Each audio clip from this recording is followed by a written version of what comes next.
रोज़वाला में ईद की तैयारियां जोरों शोर से जारी हैं। बड़ों के साथ बच्चे भी अपनी पसंद की चीज़ें खरीदते नजर आते हैं। तफसीलात अली राना से जानते हैं। ईद जो है वो चंद दिन उसको बाकी रह गए हैं और उसके साथ साथ जो शहरी हैं वो इस वक्त ख़रीदारी करते नज़र आ रहे हैं। मैं इस वक्त एक दो शॉप पे मौजूद हूँ जहाँ पर वालदैन अपने बच्चों को लेके आए हैं और ख़रीदारी कर रहे हैं। उनसे जानते हैं कि उन्होंने क्या क्या चीज़ें ख़रीदी हैं, क्या चीज़ें रह गई हैं। बेटा क्या चीज़ें ख़रीद ली हैं, क्या चीज़ें रह गई? मैंने कपड़े भी ले लिए हैं, जूते भी ले लिए हैं। मैं क्या थोड़े से सामान और लेने हैं। जी बेटा आप बताइए। मैंने भी कपड़े भी ले लिए हैं और जूते भी लेने हैं। अब मैं बाइक से और शॉपिंग करने आया हूँ। अच्छा बिल्कुल, इनके पेरेंट्स भी साथ हैं, उनसे भी बात करते हैं कि भाई आप बताइएगा क्या कहेंगे ईद के हवाले से।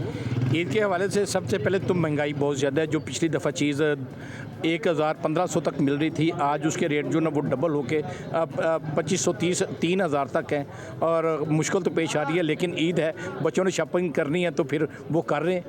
और ईद जो है ईद बच्चों की होती है, तो इसलिए वो बच्चों की शॉपिंग करने यहाँ